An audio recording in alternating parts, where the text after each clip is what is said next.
नमस्कार दोस्तों, मैं Vineet Patel VNP smart study group में आपका स्वागत करता हूं। जैसा कि हमने एमपी की वीडियो सीरीज़ को स्टार्ट किया था, अब एमपी वीडियो की सीरीज़ के साथ साथ हम भारतीय राज अर्थव्यवस्था को प्रारंभ कर रहे हैं, इंडियन पॉलिटी को स्टार्ट कर रहे हैं। चलिए वीडियो को स्टार्ट करते हैं। यदि आप एमपीपीएससी की तैयारी कर रहे हैं तो आप लोगों से विशेष निवेदन है कि आप वीडियो के साथ साथ नोट्स भी बनाते जाइएगा, क्योंकि भारतीय राज अर्थव्यवस्था से जो प्री और मेंस में क्वेश्चन पूछे जाते हैं वह बिल्कुल आसान शब्दों में पूछे जाते हैं। जैसा अर्थव्यवस्था में और जैसा संविधान में लिखा हुआ है वैसे के वैसे क्वेश्चन पूछ लिए जाते हैं। इनमें किसी भी प्रकार का परिवर्तन नहीं होता है। इसलिए वीडियो को देखने के साथ साथ आप लोग नोट्स बनाते जाइए। चलिए स्टार्ट करते हैं। भारतीय संविधान के विकास का संक्षिप्त इतिहास। भारतीय संविधान का जो विकास है, भारतीय संविधान का जो प्रारंभ है, उसका इतिहास क्या है? भारतीय संविधान को बनाने का आधार क्या है? किस प्रकार सहायता मिली हमारे संविधान को बनाने में? चलिए पढ़ते हैं उसके बारे में। भारतीय संविधान के विकास का संक्षिप्त इतिहास। 1757 की प्लासी युद्ध तथा 1764 के बक्सर युद्ध को अंग्रेजों द्वारा जीत लिए जाने के बाद बंगाल पर ब्रिटिश ईस्ट इंडिया कंपनी ने शासन का शिकंजा कसा। जो 1757 का प्लासी युद्ध और 1764 का बक्सर का युद्ध था वह अंग्रेज़ों द्वारा जीत लिया गया तथा बंगाल पर अंग्रेज़ों का शासन हो गया। वहाँ बंगाल पर ईस्ट इंडिया कंपनी का शासन हो गया। इसी शासन को अपने अनुकूल बनाए रखने के लिए अंग्रेज़ों ने समय समय पर कई एक्ट पारित किए जो भारतीय संविधान के विकास की सीढ़ियाँ बनी। जैसे ही बंगाल पर ईस्ट इंडिया कंपनी का शासन हो गया तो उस शासन को अपने अनुकूल बनाए रखने के लिए ईस्ट इंडिया कंपनी अंग्रेज़ों के द्वारा विभिन्न अधिनियम एक्ट बनाए गए जो हमारे भारतीय संविधान के विकास की सीढ़ियाँ बनी। जो अधिनियम, जो एक्ट बनाए गए उन्हीं से हमें संविधान बनाने के लिए प्रेरणा मिली। चलिए आगे पढ़ते हैं कौन कौन से अधिनियम व कौन कौन से एक्ट थे। भारतीय संवैधानिक इतिहास। अब पढ़ते हैं भारतीय संविधान का इतिहास क्या रहा है। वो 1773 से 1935 तक। भारत का संवैधानिक इतिहास 1773 से 1935 के मध्य देखते हैं क्या क्या परिवर्तन हुए, किस तरह के नियम, कानून व अधिनियम पारित किए गए। भारत के संविधान के प्रारंभ को हम दो भागों में विभाजित कर सकते हैं या हम दो भागों में विभाजित करके पढ़ते हैं। पहला है ईस्ट इंडिया कंपनी के द्वारा पारित अधिनियम। ईस्ट इंडिया कंपनी के द्वारा पारित अधिनियम 1773 से 1853 तक। ईस्ट इंडिया कंपनी के द्वारा जो अधिनियम लाए गए थे वह 1773 से लेकर 1853 के मध्य ईस्ट इंडिया कंपनी द्वारा भिन्न भिन्न अधिनियम पारित किए गए थे। और दूसरा भाग है ब्रिटिश क्राउन के द्वारा पारित अधिनियम।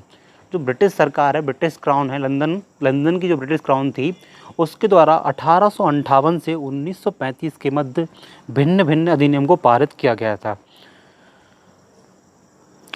जो दूसरा भाग है ब्रिटिश क्राउन के द्वारा, क्योंकि 1853 तक जो अधिनियम पारित किए जा रहे थे वह ईस्ट इंडिया कंपनी के अधीन किए जा रहे थे, लेकिन 1857 की क्रांति के बाद ईस्ट इंडिया कंपनी से भारत पर शासन व अधिकार करने का अधिकार छीन लिया गया।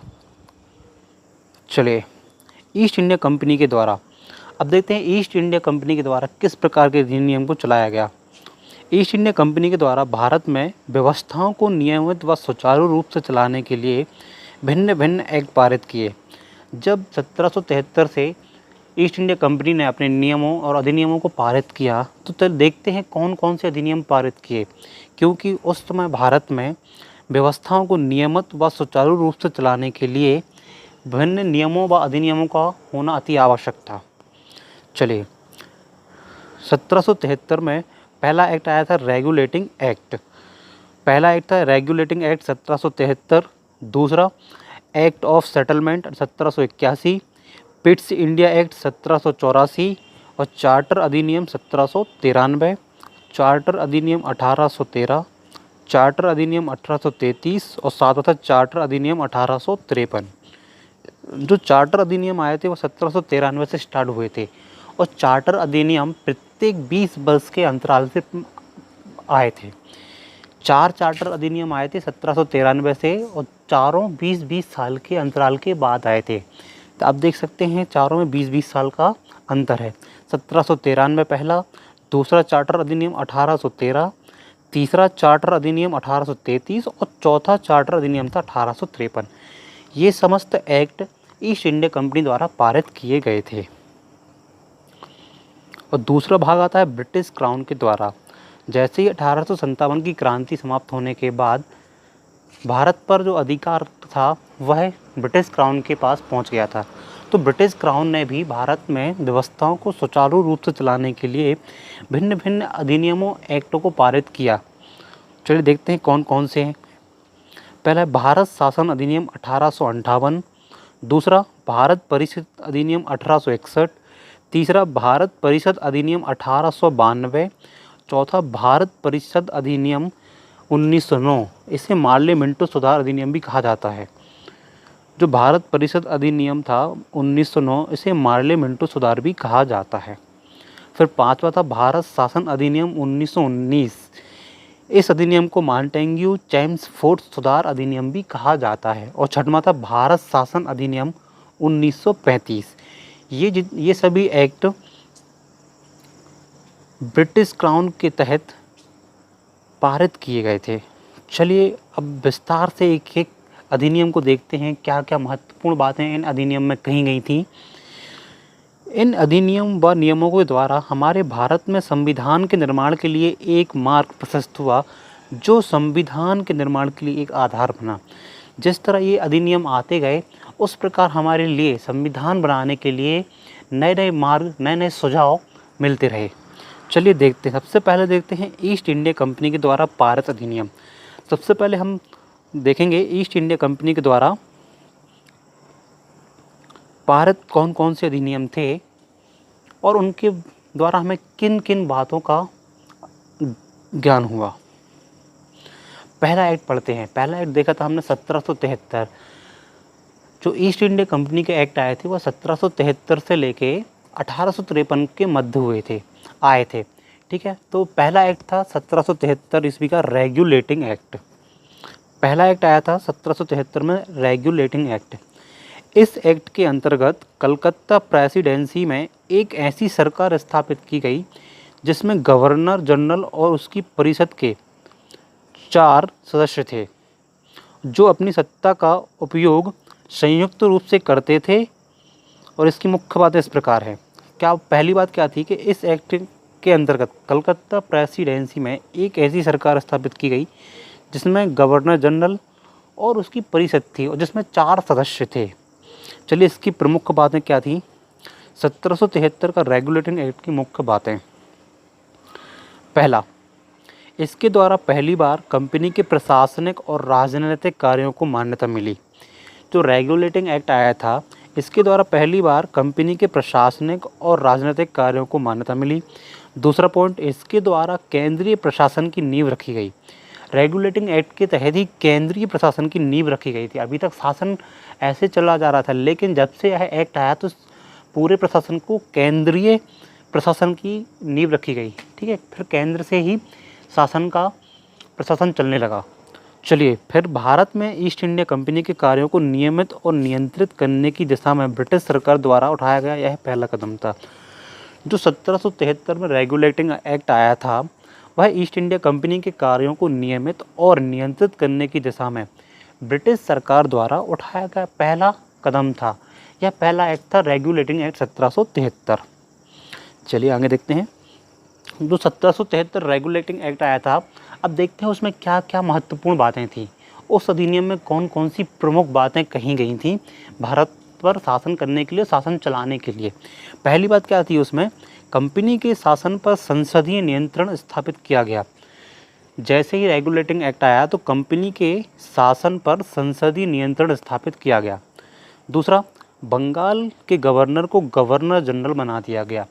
जो बंगाल का पहले गवर्नर होता था, उसे बंगाल का गवर्नर जनरल बना दिया गया तथा तीनों प्रेसिडेंसियों का जनरल नियुक्त किया गया। जो बंगाल का गवर्नर था, 1773 में बंगाल एक बहुत बड़ा भूभाग क्षेत्र था। सबसे बड़ा भूभाग क्षेत्र बंगाल ही था और भारत का जितना भी व्यापार होता था बंगाल से होता था, जितना भी कार्य होता था बंगाल से ही किया जाता था। इसलिए बंगाल के गवर्नर को गवर्नर जनरल बना दिया गया और जितने भी प्रेसिडेंसी थी सबको उस बंगाल के अधीन कर दिए गई। कौन कौन सी थी पहले? मद्रास और बम्बई और बंगाल। इन तीनों पर बंगाल के गवर्नर जनरल का अधिकार स्थापित हो गया। चलिए आगे देखते हैं। कलकत्ता में एक सुप्रीम कोर्ट की स्थापना की गई। जो 1773 में एक्ट आया था उसके तहत 1774 में कलकत्ता में एक सुप्रीम कोर्ट की स्थापना की गई। इसके मुख्य न्यायाधीश एलिजा एम्पे थे तथा इसमें एक मुख्य न्यायाधीश व 3 अन्य न्यायाधीश भी थे। वो 3 अन्य न्यायाधीश कौन कौन से थे? चैम्बर्स, लेमेस्टर और हाइड। कभी कभी क्वेश्चन बन जाता है कि 1773 अधिनियम के तहत जो कलकत्ता में सुप्रीम कोर्ट की स्थापना हुई थी उसमें से प्रमुख उसमें कौन कौन से व्यक्ति थे? तो कौन कौन से थे उसमें? चैम्बर्स, लेमेस्टर और हाइड। और इसके मुख्य न्यायाधीश कौन थे? एलिजा एम्पे थे। चलिए नेक्स्ट बात देखते हैं इसकी। इस एक्ट के तहत कंपनी के कर्मचारियों को भारतीय लोगों से उपहार लेना और रिश्वत लेने पर प्रतिबंध लगा दिया। 1773 एक्ट में यह बात लिखी थी कि जो कंपनी के कर्मचारी हैं वह भारतीयों से ना किसी प्रकार का उपहार लेंगे और ना ही किसी प्रकार की रिश्वत लेंगे। नेक्स्ट बात, इस एक्ट के द्वारा बनने वाला प्रथम गवर्नर जनरल वॉरेन हेस्टिंग्स था। 1773 के रेगुलेटिंग एक्ट के द्वारा बनने वाला प्रथम गवर्नर जनरल वॉरेन हेस्टिंग्स था। 1773 के पहले जनरल का पद होता था, गवर्नर का पद होता था, जनरल नहीं था। लेकिन 1773 के बाद गवर्नर जनरल घोषित कर दिया गया। अंतिम गवर्नर भी वॉरेन हेस्टिंग्स ही था। फिर नेक्स्ट बात करती, एक्ट के द्वारा बोर्ड ऑफ डायरेक्टर की स्थापना हुई जिसके माध्यम से कंपनी पर नियंत्रण सशक्त हो गया। 1773 के एक्ट के द्वारा बोर्ड ऑफ डायरेक्टर की स्थापना की गई थी जिसके माध्यम से कंपनी पर नियंत्रण सशक्त हो गया, क्योंकि बोर्ड ऑफ डायरेक्टर एक टीम हुआ करती थी जो शासन को सुचारू रूप से चलाने के लिए कार्य करती थी। चलिए आगे देखते हैं। चलिए यहाँ आपका ख़त्म होता है 1773 का रेगुलेटिंग एक्ट। पहला एक्ट यहाँ पर समाप्त होता है, रेगुलेटिंग एक्ट। फिर देखते हैं सेकंड एक्ट आता है। दूसरा एक्ट आया था एक्ट ऑफ सेटलमेंट 1781। दूसरा एक्ट था act of settlement 1781। Regulating act की, अब देखो पहला क्वेश्चन यही उठता है कि जब पहला एक्ट आया था तो दूसरे एक्ट लाने की क्या ज़रूरत थी? तो दूसरा एक्ट इसलिए लाया गया था कि जो 1773 के एक्ट में जो कमियां थीं उनको दूर करने के लिए दूसरा एक्ट आया था, वह था सेटलमेंट, एक्ट ऑफ सेटलमेंट 1781 में आया था। रेगुलेटिंग एक्ट की कमियों को दूर करने के लिए इस एक्ट का प्रावधान किया गया था। ठीक है, फिर नेक्स्ट देते हैं। इस एक्ट के अनुसार कोलकाता की सरकार को बंगाल, बिहार, उड़ीसा के लिए भी विधि बनाने का प्राधिकार प्रदान किया गया। दो बातें प्रमुख थी। पहली बात ये थी कि 1773 की कमियों को दूर करने के लिए सेट ऑफ सेटलमेंट एक्ट आया था। फिर इस एक्ट के अनुसार कोलकाता की सरकार को बंगाल, बिहार और उड़ीसा के लिए भी विधि बनाने का प्राधिकार प्रदान कर दिया गया था, मतलब कानून बनाने का अधिकार प्रदान कर दिया गया था। फिर आता है तीसरा एक्ट। तीसरा एक्ट था Pitt's India act 1784। Pitt's India act 1784। इस एक्ट के द्वारा भारत में दोहरे प्रशासन का प्रारंभ हुआ। ठीक है, मेन बात क्या थी इस एक्ट की? 1784 की पिट्स इंडिया एक्ट की दोहरा शासन प्रारंभ हुआ। जो ईस्ट इंडिया कंपनी के कोर्ट ऑफ डायरेक्टर्स और बोर्ड ऑफ कंट्रोल थे, इनके मध्य कार्य का विभाजन हो गया। कोर्ट ऑफ डायरेक्टर के मध्य व्यापारिक मामले संबंधी कार्य आ गए और बोर्ड ऑफ कंट्रोलर के मध्य राजनीतिक मामलों से संबंधित कार्य आ गए। इस प्रकार ईस्ट इंडिया कंपनी के कामों को बांट दिया गया। बोर्ड ऑफ डायरेक्टर ने व्यापारिक मामलों के संबंध में कार्यों की देखभाल की और बोर्ड ऑफ कंट्रोलर ने राजनीतिक मामलों के लिए अपने अंडर में लिया। चलिए नेक्स्ट देखते हैं।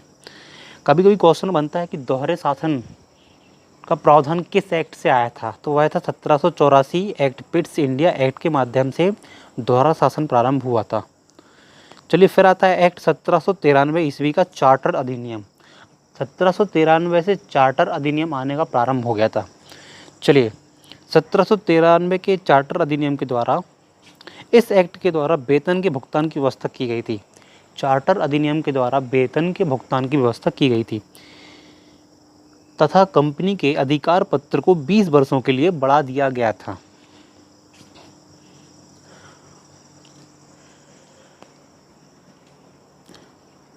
चार्टर अधिनियम 1793 के द्वारा यह बात कही गई थी कि नियंत्रण बोर्ड के सदस्यों तथा कर्मचारियों के वेतन आदि को भारतीय राजस्व में से देने की व्यवस्था की गई थी। जो इसके पहले जो कंपनी के कर्मचारी व सदस्य थे, उनका जो वेतन था वो ब्रिटिश क्राउन के द्वारा दिया जाता था। लेकिन 1793 का जो चार्टर अधिनियम था, इस अधिनियम में बोल दिया गया था कि जो कंपनी के कर्मचारी और व सदस्य हैं, इनका वेतन भारत के राजस्व में से ही दिया जाएगा। चलिए फिर आता है चार्टर अधिनियम 1813। चार्टर अधिनियम 1813, इसके द्वारा क्या हुआ, कंपनी के अधिकार पत्र को 20 सालों के लिए बढ़ा दिया। मतलब कंपनी के व्यापार को या कंपनी के शासन को 20 साल के लिए बढ़ा दिया गया। फिर नेक्स्ट बात क्या थी, कंपनी के भारत के साथ व्यापार करने के एक अधिकार को छीन लिया गया। इस अधिनियम के द्वारा कंपनी के एक अधिकार को छीन लिया गया, लेकिन चीन के साथ व्यापार और पूर्वी देशों के साथ चाय के व्यापार पर संबंध में 20 सालों के लिए एकाधिकार प्राप्त होता रहा। इस अधिनियम के द्वारा कंपनी के एकाधिकार को छीन लिया गया, लेकिन चीन के साथ व्यापार तथा चाय के साथ व्यापार बना रहा। फिर नेक्स्ट क्या था इसका, कुछ सीमाओं के अधीन सभी ब्रिटिश नागरिकों के लिए भारत के साथ व्यापार खोल दिए गए। जो उस समय भारत के आसपास जितनी भी ब्रिटिश कंपनियां थीं, उनके लिए भारत में व्यापार करने की अनुमति दे दी गई थी। किस अधिनियम के तहत, 1813 चार्टर अधिनियम के तहत दे दी गई थी। फिर नेक्स्ट पॉइंट क्या है, इस अधिनियम के द्वारा ईसाई पादरियों को भारत में आने व धर्म का प्रचार करने की अनुमति प्राप्त हो गई थी। जो चार्टर अधिनियम था 1813, उसमें ईसाई धर्म के लोगों को आने व धर्म का प्रचार करने की अनुमति प्रदान कर दी गई थी। चलिए फिर आता है चार्टर अधिनियम 1833। चलिए इसमें देखते हैं इसके मध्य क्या क्या परिवर्तन हुए, क्या क्या नए नियम लागू हुए। इसके द्वारा कंपनी के व्यापारिक अधिकार पूर्णतः समाप्त कर दिए गए। जो चार्टर अधिनियम आया था, उसके द्वारा कंपनी के व्यापार अधिकार को पूर्णतः समाप्त कर दिया गया। अब कंपनी का कार्य ब्रिटिश सरकार की ओर से मात्र भारत का शासन करना रह गया था। 1833 के चार्टर अधिनियम के द्वारा कंपनी का सिर्फ कार्य भारत में शासन करना रह गया था। दूसरी बात क्या थी, बंगाल के गवर्नर जनरल को भारत का गवर्नर जनरल कहा जाने लगा। जो पहले बंगाल का गवर्नर जनरल था, उसे पूरे भारत का गवर्नर जनरल घोषित कर दिया गया। फिर नेक्स्ट बात क्या थी, भारतीय कानूनों का वर्गीकरण किया गया तथा इस कार्य के लिए विधि आयोग की नियुक्ति की व्यवस्था की गई। मतलब भारतीय कानून थे, उनका वर्गीकरण कर दिया गया, उन्हें विभाजित कर दिया गया। इस कार्य के लिए विधि आयोग की नियुक्ति की गई थी। फिर भारत में दास प्रथा को विधि विरुद्ध घोषित कर दिया गया। 1833 के चार्टर अधिनियम के द्वारा ही भारत में दास प्रथा को विधि विरुद्ध घोषित कर दिया गया। नेक्स्ट पॉइंट, गवर्नर जनरल की परिषद को राजस्व के संबंध में पूर्ण अधिकार प्रदान कर दिए गए थे। गवर्नर जनरल की परिषद को राजस्व के संबंध में पूर्ण अधिकार प्रदान किए गए। नेक्स्ट पॉइंट था, गवर्नर जनरल को संपूर्ण देश के लिए एक ही बजट तैयार करने का अधिकार दिया गया। जब गवर्नर जनरल परिषद को राजस्व संबंधी पूरे अधिकार दे दिए गए थे, तो फिर गवर्नर जनरल को संपूर्ण देश के लिए एक ही बजट तैयार करने का अधिकार भी दे दिया गया। फिर 1834 में लॉर्ड मैकाले की अध्यक्षता में प्रथम विधि आयोग का गठन किया गया। लॉर्ड मैकाले की अध्यक्षता में किसका गठन किया गया था, विधि आयोग का गठन किया गया था। फिर आता है 1853 ईस्वी का चार्टर अधिनियम। इस अधिनियम के द्वारा सेवाओं में नामजदगी का सिद्धांत समाप्त कर कंपनी के महत्वपूर्ण पदों को प्रतियोगी परीक्षाओं के आधार पर भरने की व्यवस्था की गई। पहले क्या होता था कि नाम के आधार पर कंपनी में लोगों को ले लिया जाता था, लेकिन उसके बाद प्रतियोगी परीक्षाओं का प्रारंभ कर दिया गया। जिस प्रकार आप अभी MPPSC, UPSC, बैंक, SSC आदि एग्ज़ाम देते हैं, ये सब शुरुआत 1853 के चार्टर अधिनियम के द्वारा ही हुई थी। साधारण भाषा में प्रतियोगी परीक्षाओं का प्रारंभ हो गया। जैसा कि वर्तमान में हम और आप विभिन्न एग्ज़ाम देते हैं, जैसे UPSC, PSC, SSC, बैंक, जितनी भी परीक्षाएं होती हैं, ये चार्टर अधिनियम के द्वारा ही परीक्षाओं का प्रचलन प्रारंभ हुआ था। दूसरी बात क्या थी इसकी? इस अधिनियम के द्वारा गवर्नर जनरल की परिषद के विधायी एवं प्रशासनिक कार्यों को अलग कर दिया गया। 1853 के चार्टर अधिनियम के द्वारा जो कंपनी के विधायी एवं प्रशासनिक कार्य थे उनको अलग अलग कर दिया गया। नेक्स्ट पॉइंट देखते हैं इसका। चलिए, चार्टर अधिनियम 1853 यहाँ समाप्त होता है। यहाँ तक की कहानी में आपने ईस्ट इंडिया कंपनी द्वारा लाए गए समस्त अधिनियम के बारे में अध्ययन किया। किस प्रकार कौन कौन से नियम लाए गए और कौन कौन से अधिनियम के द्वारा भारत में नई व्यवस्थाओं को प्रारंभ किया गया। प्रत्येक अधिनियम में कुछ न कुछ बात भारतीय अर्थव्यवस्था के विकास के लिए कही गई और नए नए पॉइंट, नए नए लोग आए, नए नए गवर्नर जनरल आए, उन्होंने अपने अनुसार कार्य का प्रचलन किया। और यहाँ पर आपका समाप्त होता है चार्टर अधिनियम 1853। यहाँ ईस्ट इंडिया कंपनी द्वारा लाए गए समस्त अधिनियम समाप्त होते हैं। नेक्स्ट वीडियो में ब्रिटिश क्राउन के द्वारा लाए गए अधिनियमों को हम देखेंगे। धन्यवाद। यदि आपको हमारा वीडियो पसंद आया तो वीडियो को लाइक, शेयर कीजिएगा तथा हमारे चैनल को सब्सक्राइब कीजिएगा। धन्यवाद।